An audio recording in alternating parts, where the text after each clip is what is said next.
in July market happening right now. Please welcome her to the show. Good morning. The Cultural Center, explain what that is here in Houston. And we have such a wonderful, diverse city, and so everyone's represented here. Exactly. So that is why we founded Russian Cultural Center in 2003. And our main purpose is to promote Russian culture and culture of all former Soviet republics here in Texas. Yeah, and because of that Cold War that went on for so long, Russia is kind of a mystery to a lot of us. Those walls have come down, and that's what's nice about having this cultural center where people and there's an can opportunity to come and visit us. Yeah, and we're talking about Christmas. There was a time in Russia where you didn't openly celebrate that. Exactly. You know, after revolution, religion was almost forbidden, and that is why people stopped. They couldn't celebrate Christmas. The main holiday was New Year.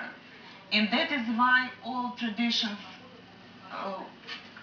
that people usually have for Christmas, they move it to the New Year. They kind of hide it a little bit. Absolutely. So. And that is why January 1st was the main holiday in Russia, till Perestroika.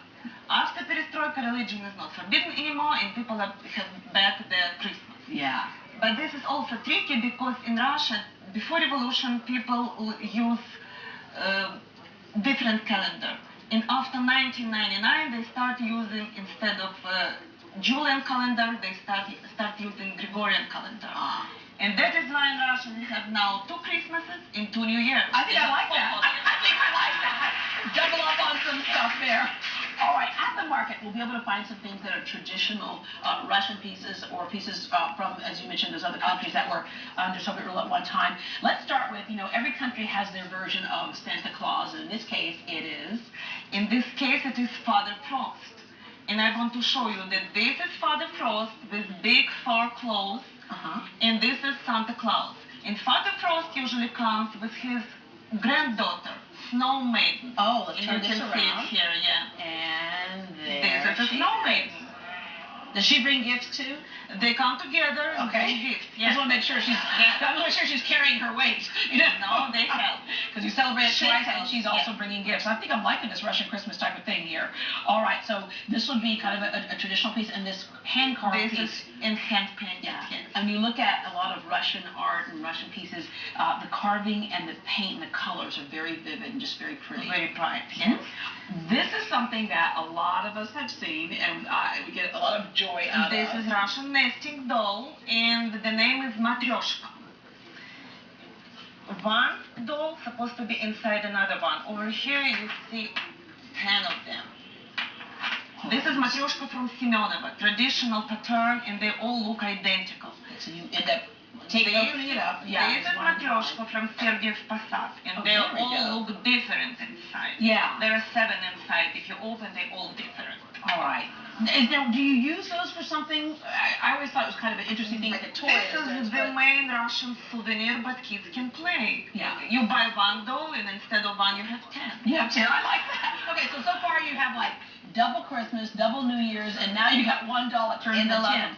I'm liking this thing. Okay, the textiles too, and I'm just looking at this right here. This is also traditional Russian scarf made from wool, 100% wool. Nevertheless, it's so thin. And they also made in Sergiev Posad. Okay. And then the work of the kind of lacquered boxes. Sometimes you'll find these in antique shops, and if you're lucky, you can find one that's actually made in Russia at one point. Absolutely, but you can find a lot of them in our collection. That's right. We have different one. Common theme of these lacquered boxes is fairy tales, Russian fairy tales and Russian folks. And this is a replica of Fabergé egg. Yeah, and there's a story behind the Fabergé egg. It's a long story. Yeah. Maybe we can tell this story next time. All right. It's like somebody of the jeweler of the czars, Fabergé. Absolutely. Okay, and then of course every country has a representation of China. This is Imperial China. It used to be Imperial Factory before revolution. Then they renamed it to Lomonosov Factory, and probably a lot of people know China of Lomonosov. And now it's that Imperial Factory. Okay. Okay. And I want to tell you very briefly about Russian tradition. We usually drink hot tea. Not iced tea because it's cold, but hot tea. Not vodka, because I had a friend who said it was vodka. Well, of course, a little dash of that too. But doing that, you can use samovar, which is Samovar translated boil itself. Okay? You boil water inside this kettle. You use loose tea. Place over here a little bit of loose tea. Add boiling water and place it on the top of this kettle. That steam keeps it, hot. Okay. When it's 5-10 minutes, it's already hot. You add more water from here and then cover it. To keep it all warm. Stuff. Keep it warm. Like a little tea cozy there. Okay. When you're ready to have your tea, you add a little bit of this strong tea and then add boiling water. Your tea is ready. This is cool. So this is one of the types of things that we could buy at the market as well. Absolutely. Okay, we're going to round out with a couple of other things over here. We have beautiful handmade dolls made by local artist Елена Суворова, and we have a big collection of this kind of dolls in our place. And also, I want to stop in Russian icons. Yes. You just mentioned that you have some antique icons. I love these.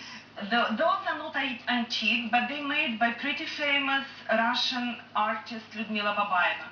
And we have big one like that, and we have pocket-size icons. And as we mentioned before, these are things that you can now openly have. You can have it openly.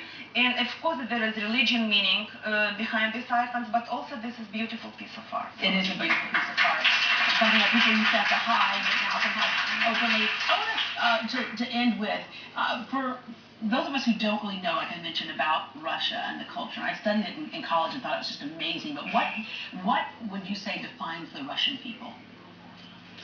They're always like to have guests. And they will make guests very welcome. So if you want to visit Russia, recommend you. You will enjoy it. And we will have Christmas dinner at her house twice.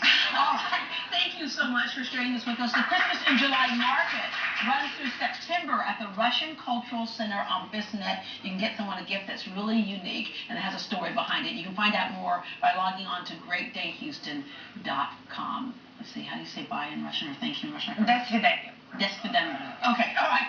Well, it's National Ice Cream Month, everybody. Up next, Bluebell.